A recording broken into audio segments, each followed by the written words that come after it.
السلام عليكم ورحمة الله وبركاته. ازيكم عاملين ايه؟ اللي مهتم بجديد ومفيد فعلا من التطبيقات اشترك في القناة وفعل زر الجرس عشان يوصلك كل ما هو جديد ومفيد فعلا من التطبيقات في القناة. عندي اقدر افك التطبيقات الحديثة اللي بتسهل عليك حياتك اليومية والتطبيقات الفيك وكمان التطبيقات الهاكر. النهارده ان شاء الله مع شرح تطبيق جديد هو اسمه ذا ماسنجر فور مسج او ماسنجر بلس.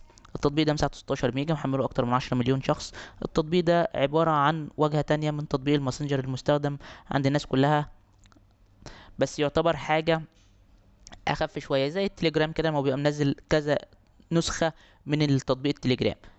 ده يعني يعتبر نسخة تانية من الماسنجر، بتقدر من عليه ان انت تكلم اصدقائك، تعمل مكالمات صوتية، مكالمات فيديو، تبعت رسائل لاشخاص، تبعت فويس، تقدر تبعت ايموجي، تقدر تبعت اللي هي الملصقات اللي هي الصور، بتتكلم مع الأصدقاء في الوقت اللي أنت عايزه. بتقدر تعمل مجموعة تتكلموا فيها كأصدقاء، تقدر المجموعة دي توصل لحد 8 أصدقاء تتكلموا مع بعض بصوت واضح.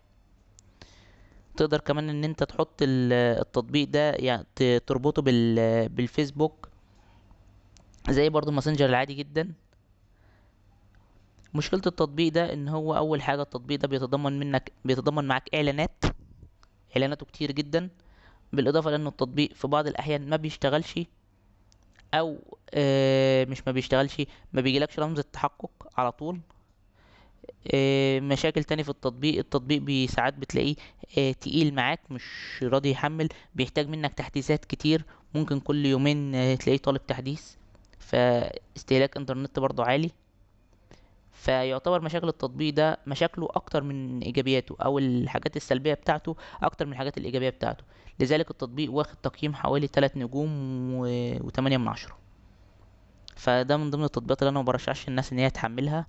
وبس كده، يعتبر ابسط شرح للتطبيق بالنسبه للمزايا والعيوب. ولو عجبك شرح التطبيق يا ريت تدوس لايك للفيديو. لو عايز شرح التطبيق معين يا ريت تسيب لي في كومنت لو شفت ميزه او قبل التطبيق في اي تحديث من التحديثات. القادمه مكتوبه في تعليقات الفيديو. شكرا، سلام عليكم.